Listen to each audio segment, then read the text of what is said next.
qo'ying. Xo'p, hurmatli mijozlarimiz, Kingstondan ikkita yangi modellarimizdan kelgan. Bularni hozir qisqacha ta'rifini aytib o'taman. Xo'p, bu tarafda Kingstonning N12 modeli, bu yoqda N14 modeli. Xo'p, mana ikkalasining ham turishi. Hajm jihatdan N12 kattaroq, tezroq bo'ladi. Bunisi sal pastroq. Xo'p, bir chekkadan tushuntirib o'tamiz.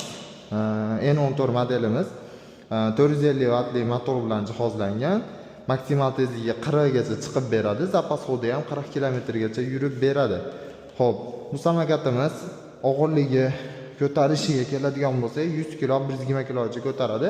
Ballonlari kamerali, havoli ballon bo'ladi va old amortizatorlari hamdaqa vilkali bo'ladi. Juda yumshoq yurib beradi. Orqa amortizatori ham bor. Tormozlari oldi va orqa diskli tormozlar bilan jihozlangan, oldi barabanli bo'ladi. Xo'p, N12 ga keladigan bo'lsak, bu samokatimizning maksimal tezligi 50 gacha tezlana oladi. Zapas hodi 60 km gacha yurib beradi. Bu samokatimiz ham oldi vilkali amortizator, orqa prujinli amortizatorlar bilan jihozlangan. Bu ham kamerali ballonlarda bo'ladi. Xo'p, bu ham 120 kg gacha ko'taradi, lekin juda baquvvat samokat. Urib tepib minadigan, o'ziz uchun ayni ideal variant. Narxi ham unchalik qimmat emas. Xo'p, narxini oxirida bitta aytib o'taman. Bu samokatimizda ikkalasida ham programmalari bor.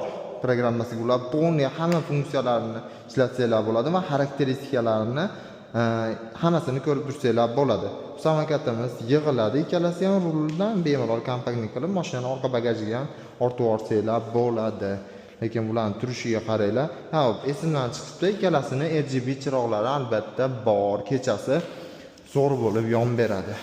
Xo'p, dizayn jihatdan ham, baquvvat jihatdan ham eng topoviylaridan biri. Xo'p, xudo xolasa bu samokatimiz narxlariga keladigan bo'lsa N14 $550, N12sini $690 qilib beramiz. Yana do'konimizga kelsanglar, chegirma qilib chiroyli narxlarda qilib beramiz.